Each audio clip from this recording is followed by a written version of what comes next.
Hey, it's Chris. You go on vacation for a week and everything blows up. So much news, so much new releases, upcoming announcements, everything across the board. Big names, big games, things you've heard of, things you haven't heard of, things to make you excited and things to make you trepidatious. I'll try and cover it all. Sort of a board game smorgasbord buffet going on here.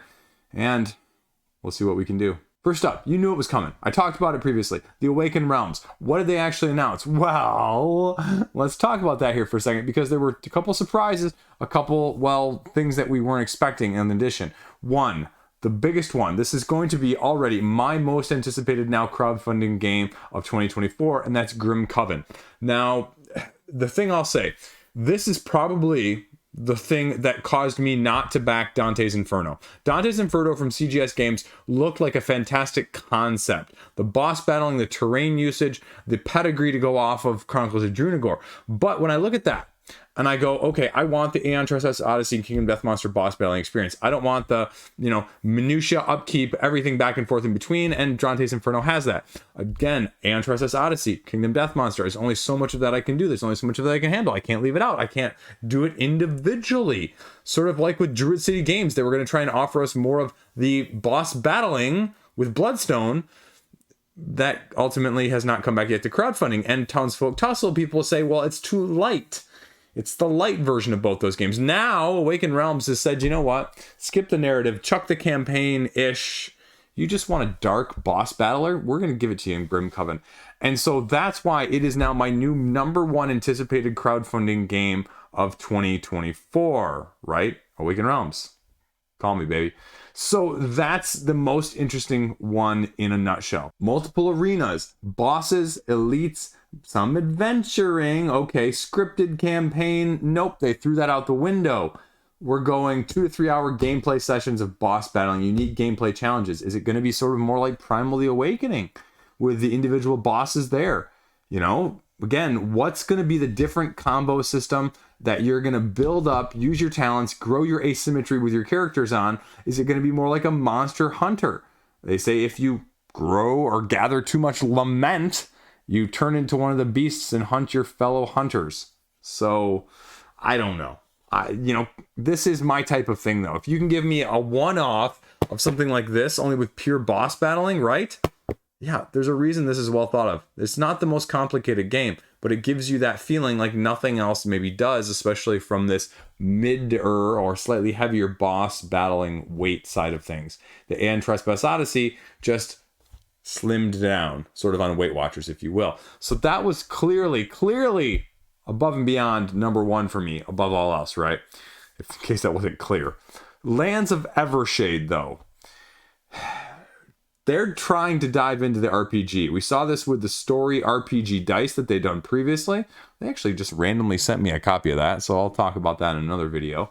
But this is giving you the storytelling, as we just kind of got away from it, along with the tactical combat and a dice-based system. Again, no details, but standalone story modules. I think of this one more as like a dungeon crawl tainted grail, if you will, at least on superficial glancing here. You get your own campaign, you get different areas, new events, engaging in tactical combat, and enemies are going to react to you. Okay. Yeah, I mean, it sounds cool. I like the idea of this style of things a ton. You can hear the hesitation in my voice there, though, because the ultimate implementation of RPGs on tabletops becomes a little bit too convoluted and a little bit too much upkeep. And that's what I worry about anytime you're throwing the RPG style into this. So, again, fantastic concept. But can I get it played? Because I have half a dozen of these otherwise. And you can make the argument that this is going to be better than the rest of those. But are you going to sell all of your other ones? Or, like me, I don't want all of these collecting dust, collecting space. So, would you sell all of your other ones to make way for this one? Just, again, food for thought. None of you will. I probably won't either, but it's the interesting dilemma. The other thing that kind of was unexpected from that aspect of things is, as we saw with Ravensburger, now we are seeing it more with another of their properties, Puerto Rico, 1897, getting a special edition in case you didn't have a more recent revision of Puerto Rico already. Wait, we did. But we're going to get the deluxeified version, and that's going to go along with a Castles of Burgundy Deluxe Special Edition reprint.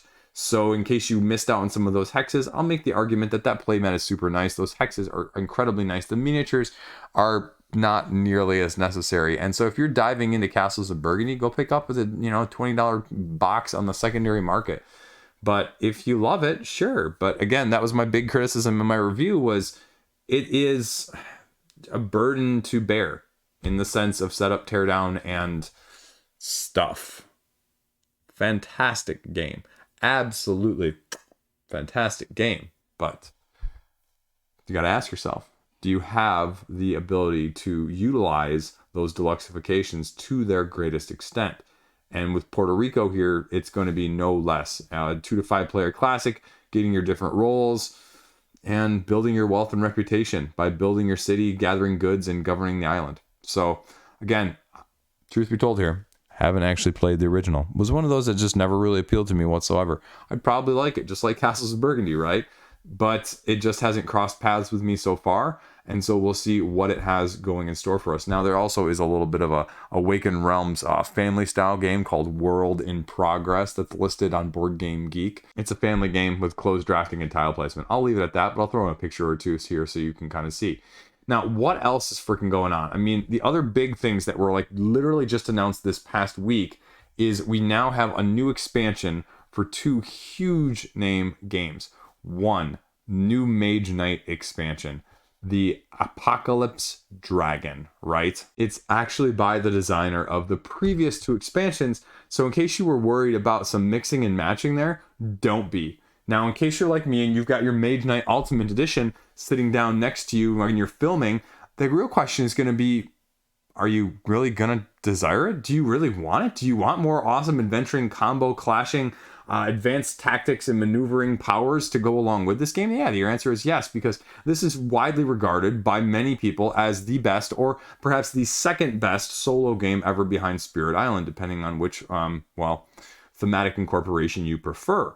And so now that we have an Ultimate Edition, maybe it was actually the Pen Ultimate Edition there. So we'll see if what happens in that sense, because again, I would argue that just like with any of these other big box reprints, a la Steve recently just discussed Puerto Rico, you can never have too recent of a reprint or a redo or a big box version.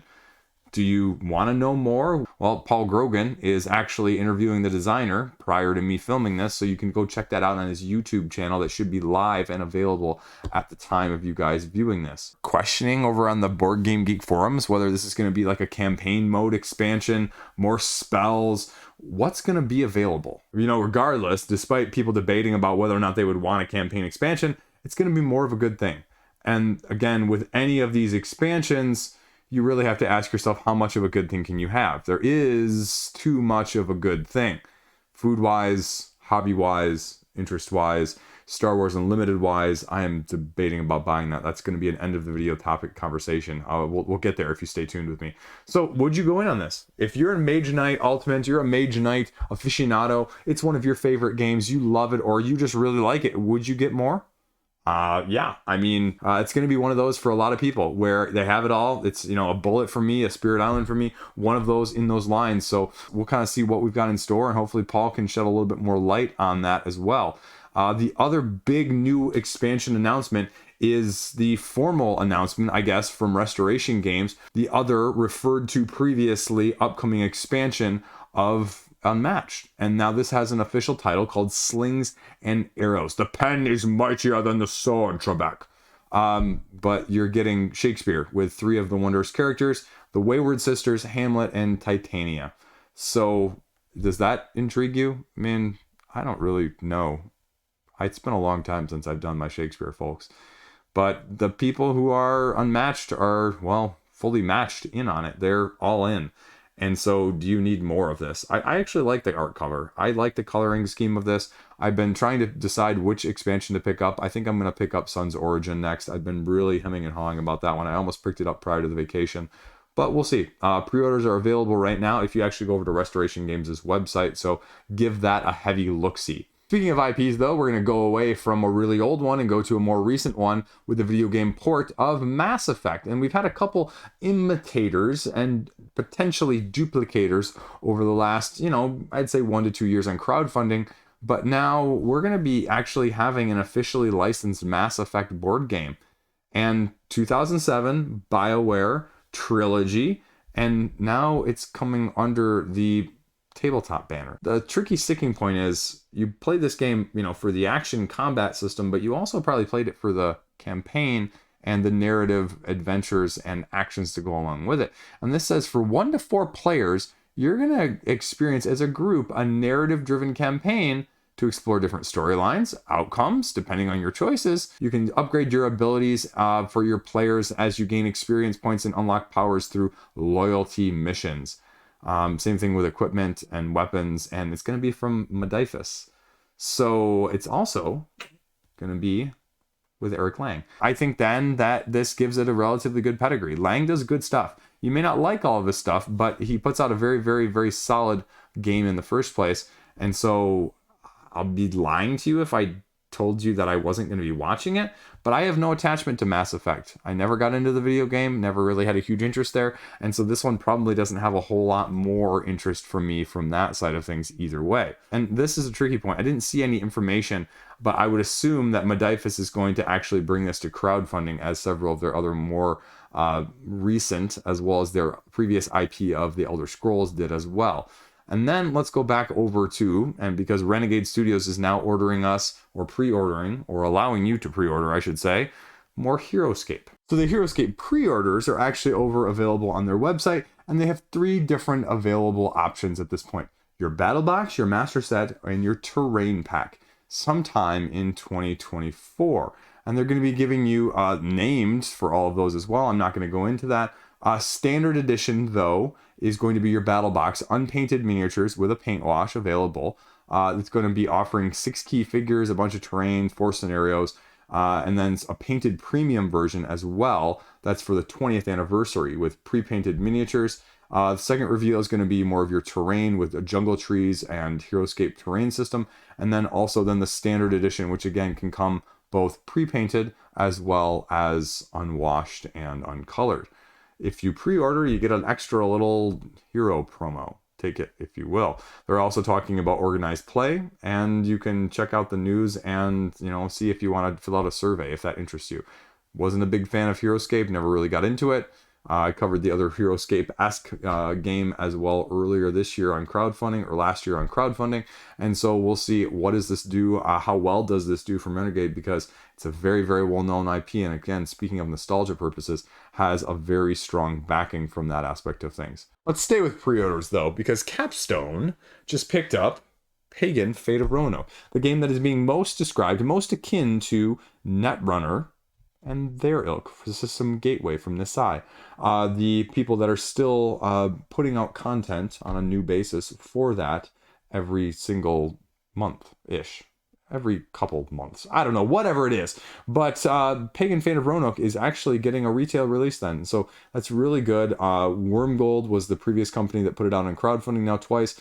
I went to look for it the other day. I was going to bring a copy of the base game on my vacation, and I couldn't find the base game. I found all the expansions, because I bought the big box expansion and 3 small packs, and I could not find the base game. So my base game is lost somewhere, but as well, you're going up against, Witch versus Hunter, and you get to design your asymmetric deck. And they say, again, from previous Netrunner players, this is the closest thing that they've experienced in our side of things, if you will. And so to have it now available at retail, again, the question is going to be price point, because it was pricier because it was an overseas, over you folks in Europe, publisher. And so for even North America access, it was more limited. So now with Capstone picking it up, how is that going to change? And just, again, more of a good thing. So more availability for more of a good thing for more people. So I'm a big fan of that as a whole. And you know what? We're going to skip around here because I'm not going to go these back to back. But the other one that I thought was most interesting is dum-de-dum-de-dum. I referred to it, I alluded to it a couple weeks ago. Level 99 Games officially has now announced, and I can talk to you a little bit more as well, Millennium Blades is coming back to crowdfunding, folks, with new stuff. And they said a while back that they weren't going to do a whole lot more. And, you know, they did the big box, and I own pretty much everything except for some promos for Millennium Blades. This is the best game that you're never going to get to play. This is the most TCG, non-TCG game that is out there. And I think it's absolutely a meta-driven, horrible, you know, setup, teardown game. But it's one of those that I'm going to keep in my collection no matter how many few times I play it over, you know, years worth. And so to be getting more content, again, it's going to be a hard push for me. It's somewhere in between the lines of like a Spirit Island Bullet where I buy everything for it, and then like an Aeon's End where I used to buy everything for it, but haven't gotten it played enough more recently to justify it. So it's going to be right in the middle there. But I am a huge proponent of level 99 games. Love the stuff that they put out. And I am a huge Millennium Blades fan, so my bias and my simping is clearly on display there. It's only going to be a question of price point, like with Exceed. I mean, I love some of their systems from that aspect, so I just kind of want to see what they have in store. And I kind of hope for something slightly different, but also not at the same time, because that would make it potentially more inaccessible for casuals like myself. So I'm really intrigued. That's going to be coming out on April 2nd, so for my upcoming crowdfunding top games of April, I can guarantee you it will be on that video in the first place.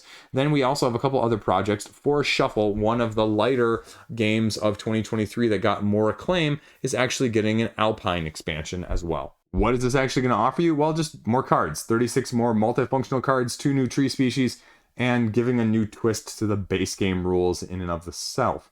So we're also going to have a few other interesting notes upcoming as well. First up, we're going to go over to Thunderwork Games, and Thunderwork Games is going to be putting out, you know, along their lines of things in a completely different realm, a game called Citizens of the Spark.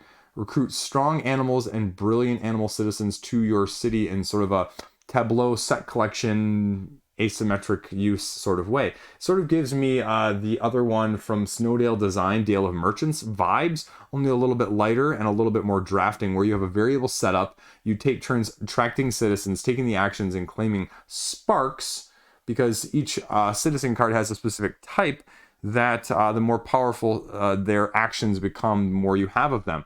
And so when the deck runs out, well, then whoever has the most sparks wins. You choose 7 to 10 of the different citizens per game of the 30 available creatures, all into one shared combined deck. Distinct powers, action combos are going to be, you know, uniquely different from that aspect. So I'm really intrigued. They say, again, they're throwing some big words out here, so who knows how exactly it's going to be smashed together.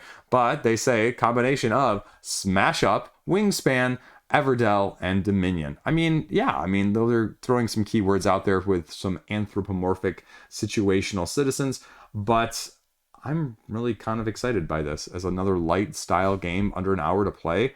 Yeah, I like this aspect of things. This is my type of game to play with the family, to play with the kids, to play with the game group that just spans multiple groups in a good way in that sense. The other one that is just being announced as well is Neko Syndicate. And you're not going to know necessarily the name, or this is coming from Combo Games, but you're going to know the designer. Not necessarily, again, by name. It's not like an Eric Lang, but Danny Garcia. And Danny Garcia is responsible for other games you may know of. Barcelona. It's also, coincidentally, it has an expansion coming out this year, Pasig de Gracia, which is going to add more, the upcoming Daitoshi from Daviau Games, as well as the more recently released game, Arborea.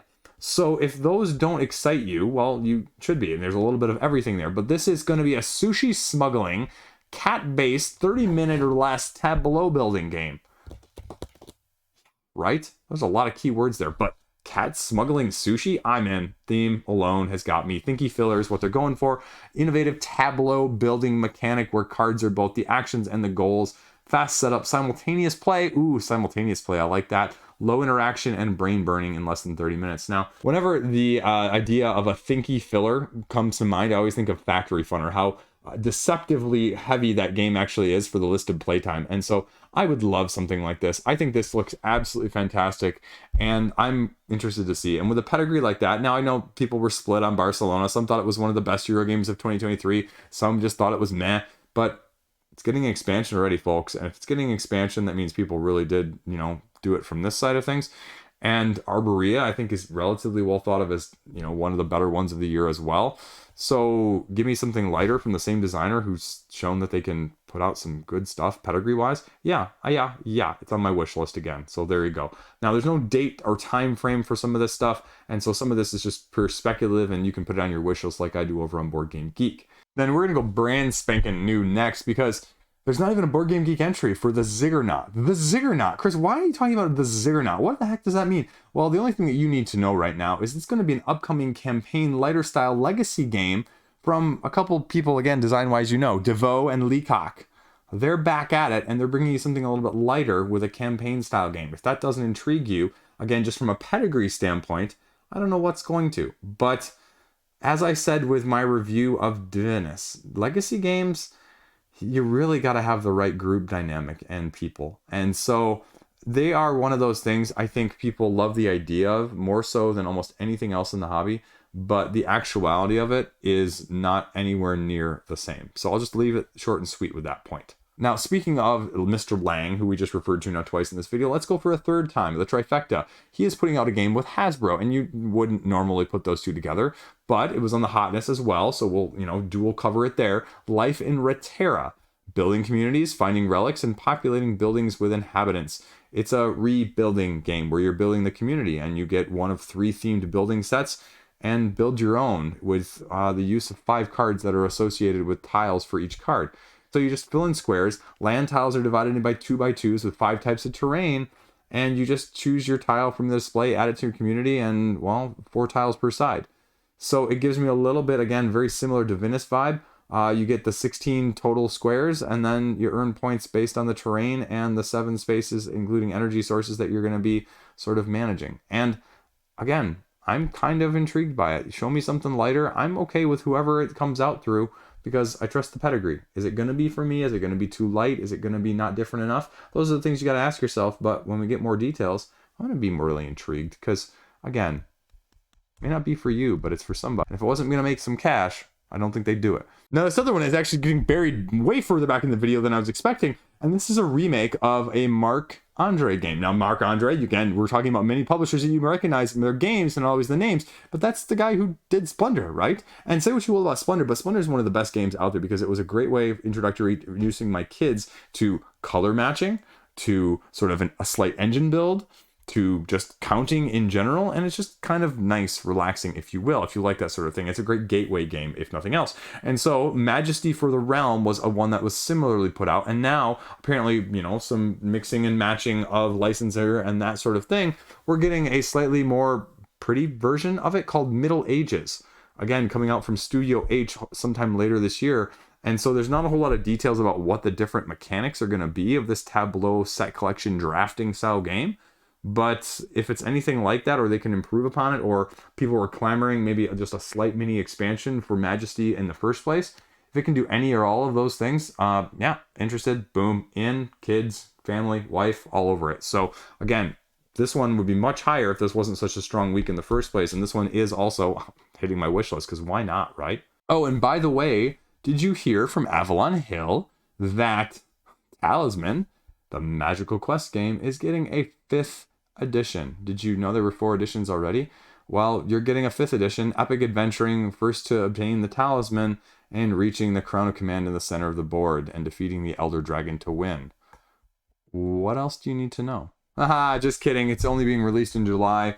Well, there's not really anything else out there information-wise. What do you want out of it? Do you want a new Talisman? Have they done enough to upgrade it and make it feel more relevant?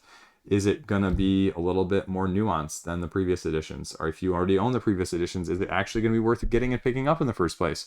Those are the questions you're going to have to ask yourself, and, well, you're going to have to wait to probably find answers, because apparently Avalon Hill doesn't open pre-orders up for until about a month prior, someone was saying. So you're going to have to tune in and just wait and see, just like me and everybody else. But you know what? Avalon Hill, I'm interested. Throw me a bone. The other news that came out as well when I was on vacation was that the Ion Game Design Award winners were announced, both for strategy game as well as a little bit of a lighter game. And the lighter game here was a game called Moon Bunny. Well, you're trying to hop around the moon, collect ingredients, and craft Elixir of Life. Set collection, tile placement, even with a solo mode for 1 to 4 players under an hour. Master Bunny Alchemist, inspired by folklore. you're guiding your bunny assistants around trying to get the lunar landscape to cooperate and gather the things you need. So you're able to gift the elixir to the world first, you win. Rumor has it over on the Board Game Geek forums, Kickstarter crowdfunding later this year, sometime in the autumn or fall. And there's going to be some more artwork coming out soon since the recent announcement, but again, details are pretty sparse. The heavier game, the strategy level game, was a game called Plutocrats. Again, I can't really find any more information on it, but in case you're wondering what the pedigree of this is, I covered Gempire, the previous strategy game from last year, as well as a couple of the other ones. Steam Up, the festive game of dim sum, was 2021's winner. Oros, which again we saw do well on crowdfunding, was 2020's strategy game. And a few of these others like Night Cage in 2019 won the light game. And so a few of these have some pedigree that you've seen previously. And so these games are, about 50-50 of things you've heard of probably if you go back and look over on the Ion Award winners website. But, the other ones you just won't have heard of as well. So, we'll see where these two go and what else we can kind of see in the future from this as well. Then we also have the more recent announcement, as we saw with the closing of the line from Funko with Prospero Hall. Now they are sort of rebranding, and some of the similar faces from that group of designers are going over, and they are actually creating a new game. Well, they're actually going over and creating a new branding called Tempest Workshop. And so does that intrigue you? Again, like Funko, probably not, your world beaters in your gaming collection, but putting out some very solid stuff, Funko and Prospero in the first place. And so with a little bit more free reign, a little bit less constriction, I'm guessing, I don't know, with big companies versus small companies, right? I would imagine there's an element of that you're going to see kind of what else they can put out for us. And so again, that's kind of disappointing in the first place, but it's good that they were able to land on their feet and get some new stuff going forward. No definitive plans yet, they said, but we'll kind of see where that leads us here. And, I guess between now and the end of 2024, going into 2025. Now let's go on to the upcoming crowdfunding, because we're going to cover that too this week. Upcoming crowdfunding, my one most anticipated game on crowdfunding, Chip Theory's Wroth, Manny Tremblay, Area Control, neon color, flavor, profile all over the place. Embargo, I don't really think is present, so you can probably go over to Board Game Geek at the time of me filming this and check it out and see what details are there, because there's a heavy solo presence as well. And so with a lot of the Chip Theory games, as with a lot of companies, right? Like there are companies that, favor me. There's companies that utilize the same people over and over again. If you are familiar with some of the people they've used, go to their channels and check out, because they will have information very shortly, or very, very shortly, between now and the launch of the campaign. I just hope, unlike Elder Scrolls, there is an actual rule book at the time of the launch. And that's going to be probably the biggest bake it or break it for me as a whole is, okay, what are you going to actually show me? 60 minutes or less area control. I love me some Rumble Nation, my favorite area control game over from Japan. But you need to show me that it's not going to be this sort of diluted, opaque rule set. Give me something short. Give me the ability to manipulate on the board rather than the thickness of the rulebook. And so that's why it's number one. The other second one that's going to be coming up this week head to head with it is Veiled Fate with the expansion. And again, I'll be having a video that will come out on Tuesday talking about that, or maybe over the weekend, maybe tomorrow, we'll see. But we're going to just, again, go back to Veiled Fate with the deluxifications from IV Studios and say, just like with their previous one of Fractured Sky, just like with Mythic Mischief, just like with Moonrakers, again, just comparatively to Chip Theory, right? I feel like these two companies like almost launch simultaneously sometimes. I feel like this is the third or fourth time in the last year or two that we've had like almost simultaneous or overlapping campaigns from them. But they have a very similar MO, right? That you pay a deluxified price for a deluxified version of a game. Period. And a lot of people like what they put out in the first place, and they do really, really well. And especially with an established system with Veiled Fate, with the meta moving around and the areas that you're varying through, as well as the card play dynamics in the center of the board, as well as the outside of how things are going to change and how you manipulate, and you manipulate your character as much as other people's. Do you want more? Do you want more? Was it missing something? Well, you can tune in and I'll let you know shortly. But that's going to be launching. The other one that's going to be launching as well is going to be Flashpoint Legacy of the Flame, right? Like, what do you want out of another Legacy game, as we were talking about earlier, right? And this one's going to be Flashpoint. This is going to be another pandemic-style firefighting situation. How can you evolve that? Like, all I can think of is Chicago Fire, and how lackluster and always the scenes are the same because it's a big budget set that never really changes anywhere else. They just always shoot in the same locale. Anyway, but that's the sort of thing I think of when I think of this game. And so I'm sure it's more than that. I'm sure it's going to be more interesting than that. But just like with the Jurassic Park one, speaking of the Prospero Hall folks, when it came to crowdfunding, what's your incentive? Just like with Clank Legacy 2. Like there wasn't a whole lot of gameplay incentive for me to ever consider it getting on crowdfunding, right? It was Deluxified Legacy. Again, like I said previously, the Legacy are hard enough to get to the table in the first place. If you deluxify the hell out of them, I'm paying a higher price to make it even, well, less accessible, or maybe not less accessible, but I'm paying a higher price point to have it, you know, not be accessible in the first place. So that's going to be a tricky one from that aspect of things as well. So I don't really know what to make of that. And then similarly, the third big one launching this week as well is Inventors of the South Tigris, the supposed heaviest of the South Tigris. I'm making that a word up.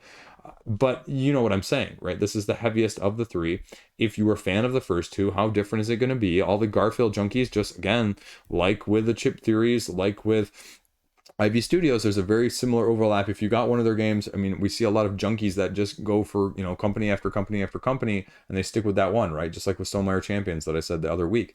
And again, it's not a bad thing, but I think it's also just potentially a higher rate of disappointment if you're buying everything from a company, because I don't feel like companies nowadays always put out the same type of games. You know, Roxley, for example, or even, let's just say it, IB Studios, all their games are dramatically different. And so if you are an omni gamer, well, that may work for you. But if you really are a heavy gamer, if you're a lighter gamer, if you're this type of mechanic, or you don't like this type of mechanic, inevitably some of these companies are diving into so many different areas that if you buy them all, you're going to end up with a bunch of games that you just don't like as much as you would otherwise. And so that's why I say, like, find what's right for you. Don't get attached to me. Don't get attached to anyone bigger. Don't get attached to anything that gets put out like, okay, this is the most revolutionary game you've ever heard of, right? Like, it has to be a revolutionary game for you, not a revolutionary game for someone else.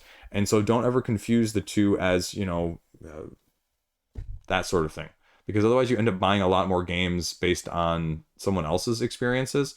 And you need to figure out whether or not it's a good experience for you. Again, get as much information, informed consent, if you will, for buying, if nothing else. I mean, there's a couple other ones that we're going to be going up against this week as well. They're going to be getting some money.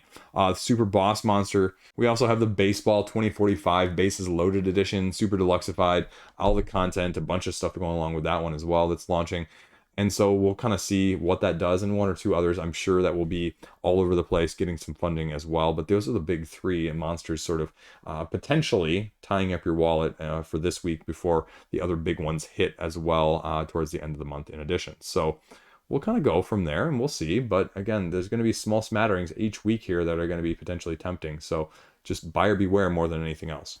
Let's go into the hotness. The hotness. What's on the hotness? And why I just mentioned that? Well, Galactic Cruise at the top of the hotness. If you missed the crowdfunding roundup from yesterday, go check out my thoughts on Galactic Cruise at that point. But essentially, Galactic Cruise and the folks over there launched their own version of the strategic pledge from Chip Theory, and they offered it not only at like the $600 or $500 level, but they offered it like the $1,500 level too, and they're all sold out. Wow. Ton of money being thrown around. I don't really like that. You know, Kinson Key, is that the company? If you had a bunch of other games out, you know, I mean, that's where people are sort of TCG FOMOing again, right? Like a speculative market. You're going to speculate that this company is going to put out, at least with Chip Theory, right? Like you get like, you know, a couple games a year. Is this going to be the only game they put out between now and sometime 2025? So how much money are you going to have tied up? Again, not a big deal. I mean, in the scheme of things, right?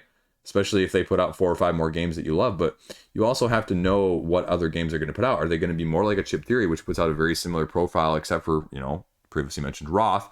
Or are they going to be like, you know, the Lacerdas and the Eagle Griffin games, where you see like each of those is very similar and very different, you know? Or the Stonemaier, which is a little bit all over the place. Or even more like Roxley, which is just completely crazy all over the place mechanically, thematically, and weight-wise. So putting your money down from that is a little bit more of a risk. Next up on the hotness, we had Earthborne Rangers. Earthborne Rangers, right? I mean, Shut Up and Sit Down basically gave it the best glowing review you could ever hopefully ask for. But again, my biggest thing whenever I see something like this, right? Like, no matter what it is, it's this, it's anything that I talk about that I love, Bullet, anything else, right? Spirit Island. I may love it. Is it actually right for you? You know, it's now sold out. If it wasn't already sold out, late pledges are available. But, you know, if you weren't into LCGs before, don't get suckered in because of a glowing review, because you still may not have any interest in the ability or the mechanically wherewithal for LCGs in the first place, no matter how good this one is, right? It's not that it's a great freaking fantastic game. It has to be a great freaking absolutely utterly fantastic game for you. And I feel like sometimes with all of the hype and the hotness that runs on all channels, people sometimes lose sight of that. They're like, this person liked it, so therefore that must be the opinion that this game garners no matter what. And then I'm going to go buy it because of this. And my biggest thing is you need to know what's right for you and what's not right for you, because there are plenty of games that I will guarantee you are not right for you, or that are not right for me, that you will love, right? And I've talked about a few of those on this channel, like this difference between separating out mechanically good and mechanically good and, you know, interesting for you. A couple of the others we already talked about. We talked about the Mass Effect board game. I mean, we're going to see, you know, Earth Under Siege Flashpoint. I just covered this in the March look back from 2022, I believe, from earlier this week. You know, it sort of gives you the Mass Effect vibes. And what is this actually going to detail and have campaign-wise? Also, just launched this past week, had my video as well. Fled is up on the hotness as well, from the designer of Feudum. So if you want to check out Mark Swanson's latest game with a crunchier, little shorter tile laying with multi-use tiles, very interesting aspect there as well. Then we have the previously alluded to, I'm buying some of Star Wars Unlimited, right? I'm FOMOing. I can't not. So if you want to help support my FOMO addiction, you can go back me on Patreon right now. Help do me that way. Or you can convince me to actually do a GoFundMe to help upgrade this and maybe pay for some Star Wars Unlimited along the way, because I really want to. And I think I'm going to go get the 2-player kit for my kids too. So in case you missed it yesterday, kid chipped his tooth. Kid didn't just chip his tooth. Kid chipped the tooth in half. Like, bottom half just gone. So dentist bills. Yes. Sigh, right? Okay. Anyway, 7th Citadel. 7th Continent sequel expansion standalone is finally being delivered at the time we're talking. And is it better? Again, just like with the other stuff I mentioned before with the LCGs, right? If you weren't a fan of LCGs, that LCG isn't going to change your mind. If you weren't a fan of these solo choose your own adventure style games with 7th Continent, I don't think this one's going to change your mind either. It's going to be better. I hope so. It should be better. You know, if you're standing on the pedigree of the first one in the first place, then you should be able to do that. Just like with Sleeping Gods, or people are saying so far Distant Skies is better than the original. Like, it should be. It shouldn't be worse. Like, then you've done something wrong. So how much better though? And I think really the best test of a game like this is, can you attract people that weren't interested in the first place to it? Whether that's Earthborne Rangers, whether that's any LCG, whether that's any game. And that's what you see common denominator-wise with some of these games that just stand the test of time overall. So we'll see. Puerto Rico, the new edition we talked about at the beginning. 1897 special edition, getting the Castle of Burgundy treatment with Ravensburger and Awaken Realms. We talked about that one. Then Ostia, we covered that in the crowdfunding yesterday. It's getting the roundup. It's getting the also pirate expansion treatment from Achiwakoya. So if you want to get in on that, your best price with a mandala-esque mechanism is going to be over there on crowdfunding right now as a Japanese game designer. Dune War for Arrakis, which I am still trying to get a copy of. I'm trying to get a Kickstarter copy of Dune War for Arrakis. I got 3 people trying to scam me on Facebook this past week. Three, all at the same time, essentially. They're like, well, we can only do Zelle or Cash App, or we can do PayPal, friends and family, but, you know, we can't do business because, or goods and services, because our account's only set up for friends and family. I'm like, screw you, come on. Like, no, I literally Googled it just to make sure I was 100% in the correct, because I don't want to be a jerk over Messenger. But, you know, there is no such thing as a PayPal account that only has friends and family. So I'm like, thanks, but no thanks. No. One person started calling me ma'am. Like, I totally think it was an overseas scammer with fake pictures on their profile. Anyway, come on.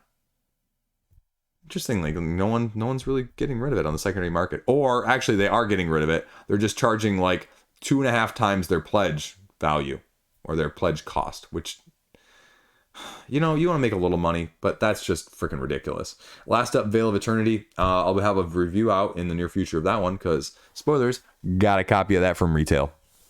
So That'll also be in the upcoming video next week of the things that arrived while I was on vacation. I'm just going to be listing out and showing you a little bit of a rambling unboxing to go along with that, my thoughts just presumptively and superficially to go along with that. So that's the hotness right now. That's it. That's all the usual stuff and all the new stuff as well. So that's it. Long video here too. Wasn't kidding. You missed the roundup yesterday. Well over an hour. Covered about 30 games. Go check that out. Boom. Everything you need to know. And this one. News, hotness, everything else in between. So thank you for watching. Have a great freaking fantastic day. And play something fun. I'm going to try to. Well, you know, after dentist stuff. Man. I am so tired. I'm more tired after vacation than I was during or before vacation. Catches up with you, especially going back to work. Stay classy. Have a great day.